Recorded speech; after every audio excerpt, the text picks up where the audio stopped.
Dottore Cerratta, oggi si presenta questo libro Tra terra e acqua, antiquarium e mare in memoria di Daniele Valenti, una iniziativa fortemente voluta dal parco. Sì, è una iniziativa che vede la collaborazione tra più enti, che vede la collaborazione tra la soprintendenza, che è l'amministrazione che ha lavorato e ha redatto questo volume, che poi noi abbiamo avuto la sollecitazione di pubblicare, lo abbiamo pubblicato tra l'altro l'antiquarium di Daniele Valenti, intitolato a lui, ma che si deve a lui per il lavoro che aveva e che ha fatto negli anni in soprintendenza alla soprintendenza del mare. Era un atto dovuto, una mia conoscenza personale con Daniele, un caro ragazzo, un bravo subacqueo, un amante di questa parte di bene culturale che si trova sotto l'acqua, ma che appartiene a tutti, e appartiene in questo caso anche alla Valle dei Templi,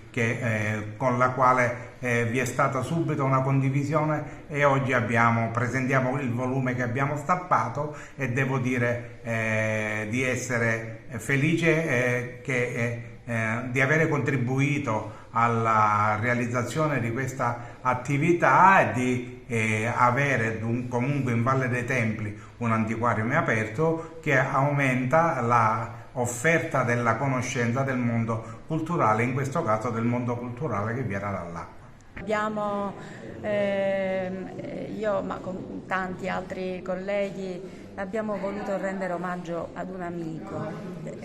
Daniele Valenti, un amico che per tanti anni, la cui vita è stata intrinsecamente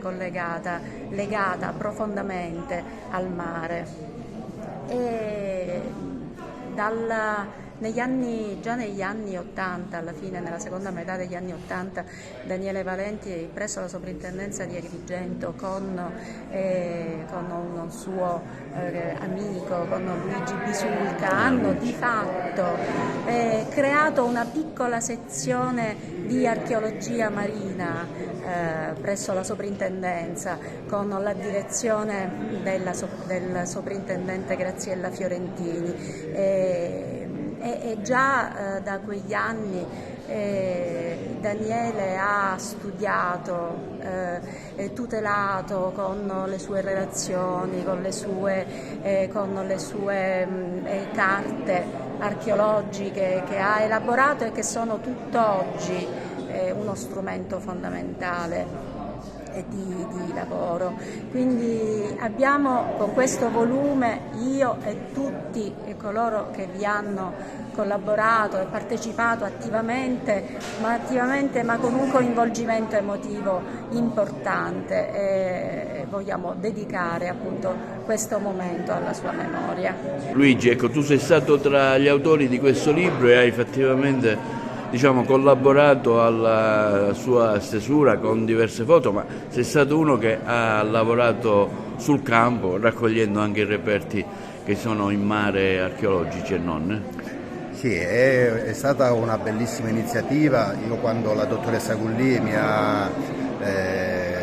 detto che voleva portare avanti questa cosa per ricordare l'amico Valenti, sono stato ben contento di partecipare, e insieme all'amico Vinciguerra della Soprintendenza del Mare avevamo già avviato una serie di situazioni che ci portavano a localizzare allo Scoglio Bottaccio un sito molto importante, dal quale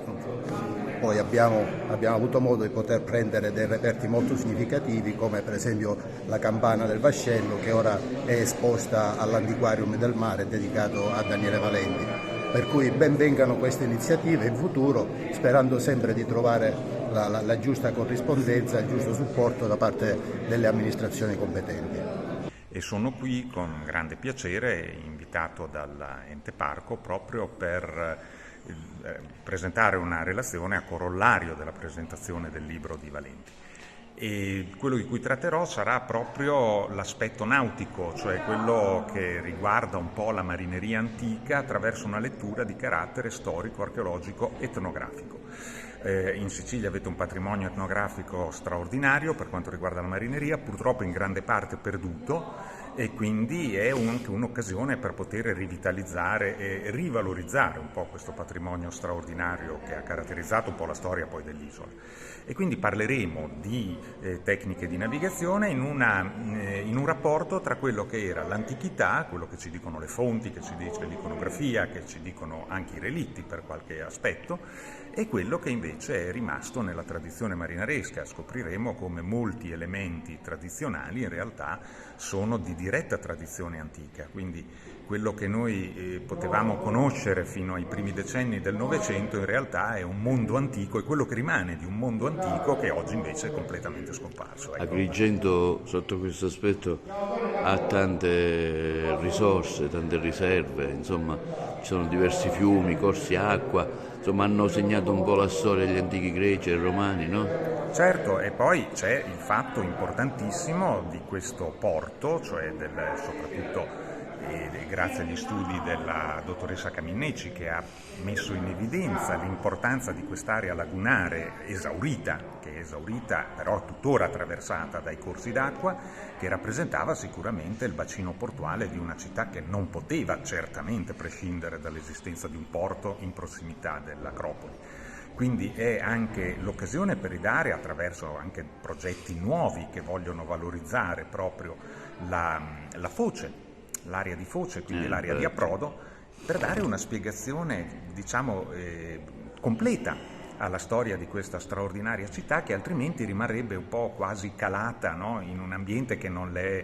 da cui non si capisce da dove arrivi. Invece in realtà doveva avere un porto molto importante, anche scelto secondo dei criteri che erano quelli propri dei naviganti antichi, e che in qualche modo giustifica la nascita di un centro così importante. Quindi è anche un progetto molto interessante quello che viene portato avanti dalla provincia, di valorizzare quest'area a mare che rappresenta il presupposto fondamentale per la nascita della città, e che è una dimensione, quella dell'approdo, una dimensione caratteristica di tutta la colonizzazione greca, naturalmente, il motore di tutto.